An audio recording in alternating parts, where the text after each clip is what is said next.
Responding anti-Islamist. Was the aorta of Muhammad cut off by the god, or did he die by poison?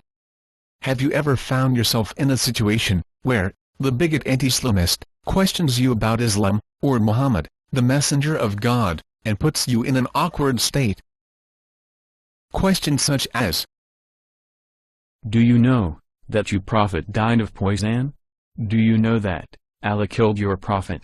According to Quran, if Muhammad were to invent a false revelation, or make up verses of the Quran, Allah will kill him by severing his aorta. In chapter 69, verse 44-46 of the Quran, states that, and if Muhammad had made up about us some false sayings, we would have seized him by the right hand, then we would have cut from him the aorta. And your authentic tradition of the Prophet, that is Sahih al-Bukhari, confirms that he died as his aorta is being cut from the poison. Do you deny the verse of the Quran? Do you reject the traditions of your Prophet? There are thousands of ways to die. Do you really think that it's a coincidence that Muhammad died exactly the way Quran says he will die, if he is a deceiver and a false prophet? Surely, God has disgraced and humiliated him, and is an example of divine judgment. The facts are enough to conclude that your prophet was an impostor and a false prophet. In order to respond to a question of such nature, we must examine the evidence in question. In this case, we have to analyze the word used for aorta in Quran and in Hadith.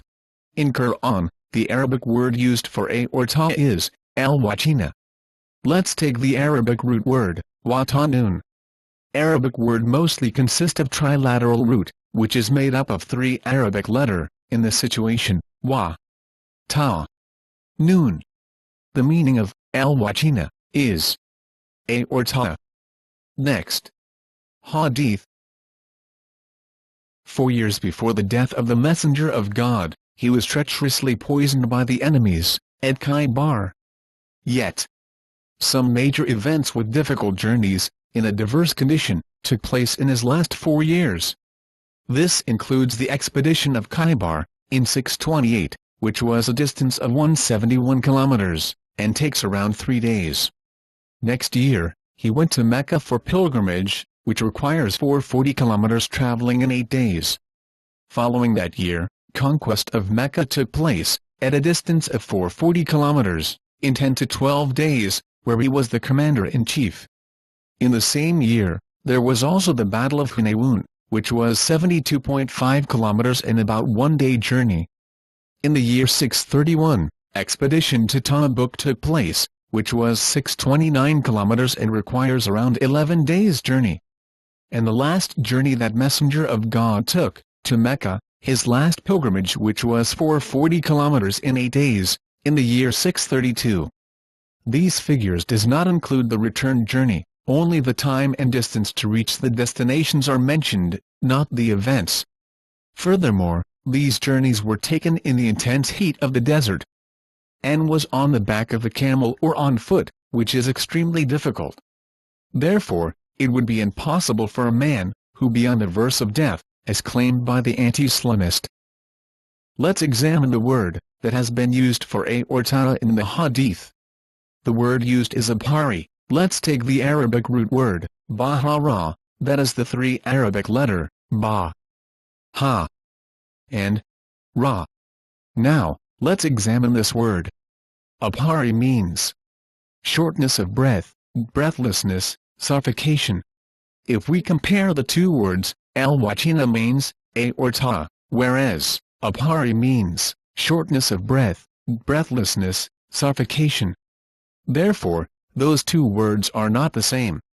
If we take the meaning of abhari and try to understand the hadith in context, we will find that the Prophet meant he was facing difficulty to breathe because of that poison. In the hadith, the word abhari translated as aorta is nothing more than a simple error of interpretation. Therefore, there is no connection between that verse of the Quran and that hadith. Questions of such nature is created to make confusion, misunderstanding of Islam. However, a simple analysis of such nature is enough to knock out the brain of the anti-Islamist. Verily, Allah, said in the Quran, in chapter 21, verse 18, "Nay, we hurl the truth against falsehood, and it knocks out its brain. And behold, falsehood doth perish. Ah! Woe be to you, for the false things ye ascribe to us."